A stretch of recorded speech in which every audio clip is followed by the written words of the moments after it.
important to ask them about? Ooh, if I were a photographer, I would love to answer this. So if by chance they don't, hello and welcome to the Cameron and Tia Show. I'm Tia and today we're having a coffee chat.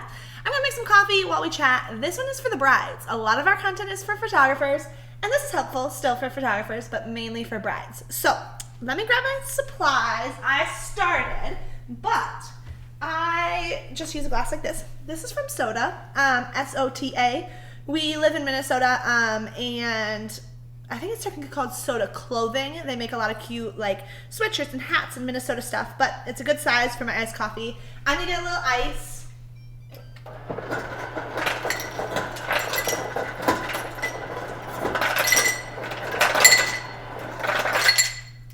Okay, this is too much ice for me, but let me preface this by saying I know nothing about coffee. This is just what I make. So let me show you. Today we are talking about questions to ask your photographer. Now, here's what's really important. I'd say there are two levels of questions to ask your photographer. The first is if you don't know if your photographer has enough experience, is qualified enough. That is not what these questions are.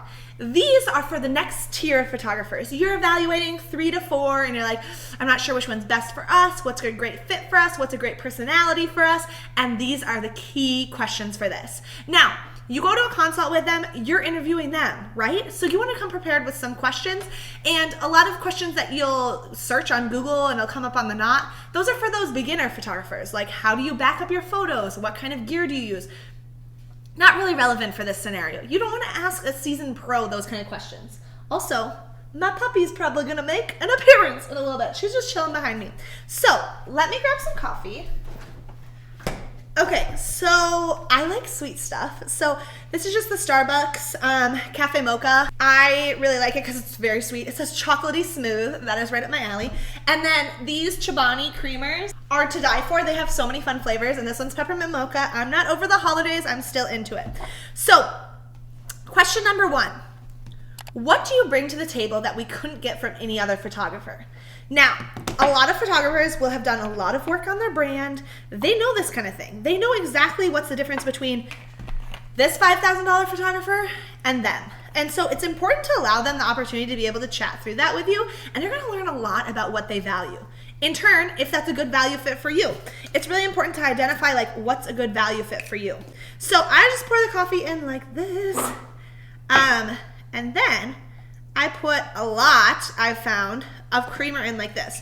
Sometimes if I'm making like sweet cream cold foam, I'll put like vanilla syrup in with this, but then other times, oh, you can hear my puppy just walking around. Other times I'll just put this in here and then I'm just gonna froth that just to get the texture. So that's question number 1. Question number 2, in what type of environment do you thrive? Ooh, if I were a photographer, I would love to answer this. So it's gonna tell you if you're an ideal client for them or not. So the type of wedding, the feel of the day, the vibe, things that are gonna come out are, I don't necessarily thrive in a full Catholic ceremony. That doesn't give me a lot of creative room. Typically I have to be in the back and there's not a lot of action happening. Or I thrive in a day that's super chill, that has tons of extra pockets of time, that allows the bride and groom to enjoy. It allows them to just like live their best lives. A lot of photographers are going to be able to tell you that they thrive in a scenario with a first look, or they could care less. So it's important to identify those, not only to see if you're a good fit, but maybe some of those things weren't set in stone for you, but you end up loving this photographer. You're able to cater part of your day to that then. If you know that it's something that is a good fit for you, you're able to just make little intentional choices like that. So then I take this frother. It's like this Elementi one, and it was like, I don't know, $9 on Amazon, and I'll just like rinse it off, and then I just put it back in this holder, and it just stays in our pantry. Whoa. So I just like start halfway down, and then I just froth it up. Okay, hold up. Let me tell you another question. So that is key. Next, how much time do you need to get us amazing portraits? A lot of photographers are gonna have this built in kind of their consult spiel for you. So they'll tell you about what a typical day looks like for them. If by chance they don't, if they're kind of more go with the flow of what you've already set, maybe with your planner or something like that, It is important to ask them about portraits. So your couple's portraits, your bridal party, your family, how much time do they need to create the amazing images that they have on their website?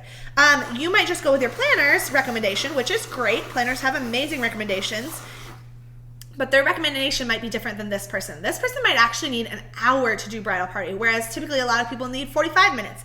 And if so, you want them to have the best environment to create their best work, which is what's on their website, in their portfolio, on their Insta. So you want to give them that, because then you're going to get the better product out of it. So it's important to be really upfront about that. Yeah, and then I just go back and forth like that, and you can see. Woo, that's frothy. Okay, then I'll just put that in a sink for now. After that, this is the most satisfying part, because I don't add anything, because this is already mocha, so I don't add, like, you guys, I know nothing about coffee, like milk or anything like that. So, pour this over. Ooh, is that pretty? Or is that pretty? Is that pretty? Yes or yes? So, then, last question. Is there anything we can do to make your job easier? Okay, hold up. Let me get a little whipped cream. If I'm feeling spicy, you know, I'm just like feeling myself, maybe it's an afternoon coffee on like a Thursday, work day, 2 p.m., you know, you're just feeling a little laggy, I'll add some whipped cream. Okay, and then don't show Cameron this. Actually, and also don't judge me. That's how I clean off the whipped cream every single time. I am the only person that lives with Cameron, so he's the only person that gets the brunt of that, but that's how I do it. And then I just stir this up, put a little metal reusable straw in it. Delicious. Okay, anything that we can do to make your job easier. So remember, I'm the bride talking in this scenario to a photographer. You're not going to cater your entire day towards one vendor. But if there are little choices that you can make that don't matter in the grand scheme of things for you, you know, they're not inhibiting your vision or anything like that, why wouldn't you make those choices to make a vendor, a pretty high ticket vendor? Oh, you guys. This is Bella. She's making an appearance. She says these are great questions. Never had coffee though, but she's glad to be a part of Coffee Chats. So if there are little choices that you can make to make their situation better, why wouldn't you?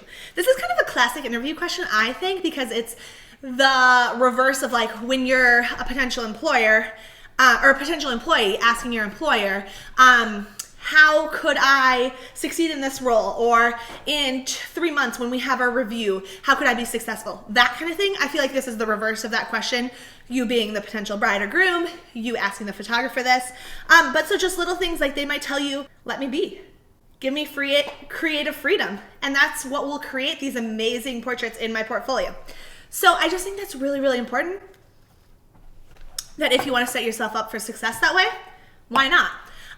These questions, if you're asking them, when you sit down in a consult, sit down for coffee with your potential photographers and you're evaluating 3 of them and you ask them these questions, first, you're going to really tap into who knows their brand, who's prepared, who can really talk through this, you know, stressful situation of these kind of high-ish pressure questions.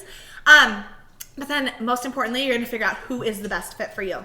So if you're evaluating experienced photographers, ditch those question lists from the knot.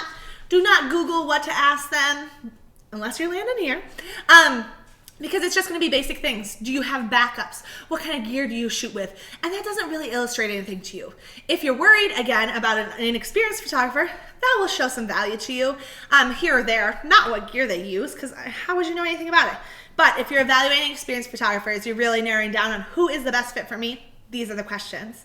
Okay, you guys, have a fabulous Thursday.